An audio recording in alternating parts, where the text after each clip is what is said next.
Oh, hi there. I'm watching Community, which is the perfect ensemble sitcom. It was on NBC for like 5-6 seasons. NBC is the goddamn king slash queen slash gender neutral superior of ensemble comedies. You had Cheers, which was the original NBC sitcom, ensemble sitcom.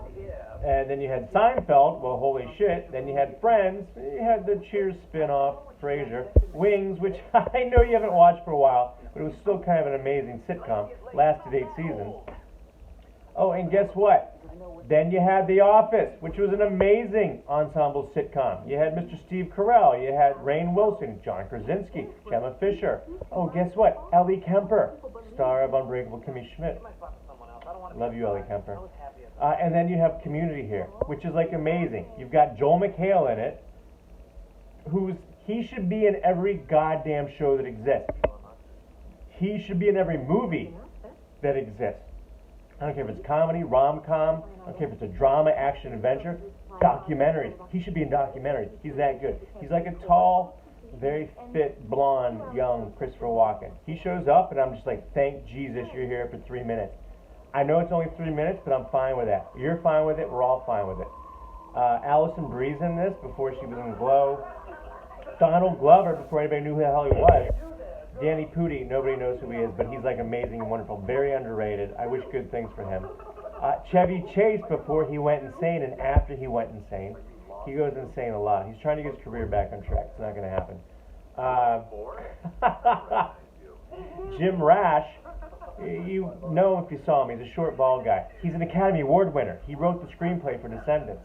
I know other networks have good ensemble sitcoms, but you get Netflix so you can watch Friends episodes. You don't get it so you can watch Modern Family episodes. Remember that Modern Family episode that you watch all the time and you reference and you talk about? Yeah, that never happened. Taxi is a good example of an ensemble comedy that was not in NBC.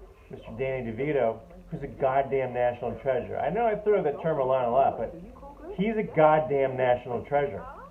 There should be a national treasure society where they give out national treasure awards, and then they put you in the national treasure museum or building.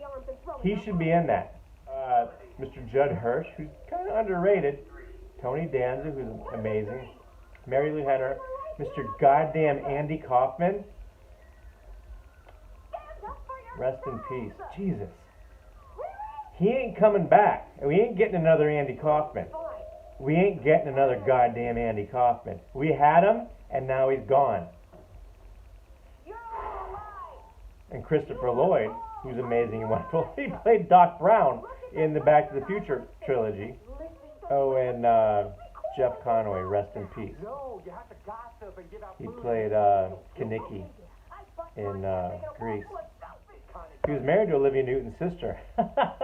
He kind of had a crush on Olivia Newton during the filming of Grease, and she was like, I'm not into you, dude. And then he met her sister, who's kind of apparently just like her. He's like, eh.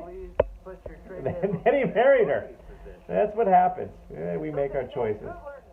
I'm going to talk about this in another video, but we live in the goddamn golden age of television.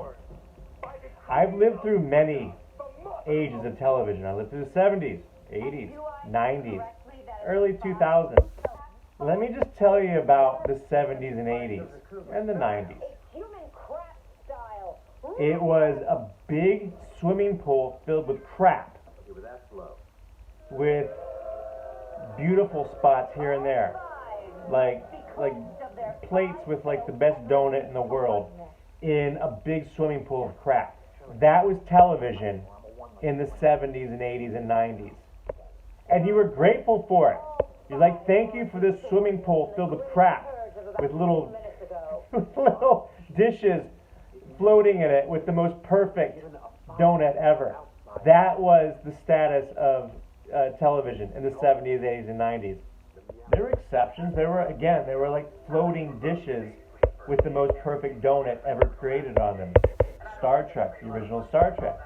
They had a budget of like $50 a week. They're like, we got cardboard and we got glitter. Make these fuckers believe that you're in space. Go out there and act like you've never acted before. And they did. Leonard Nimoy and William Shatner, they're like, We're in space! And DeForest Kelly, rest in peace. Count yourself lucky that you live in the golden age of television, because you do. No, you really do. There's no argument. Don't have an argument with me about this. Okie dokie.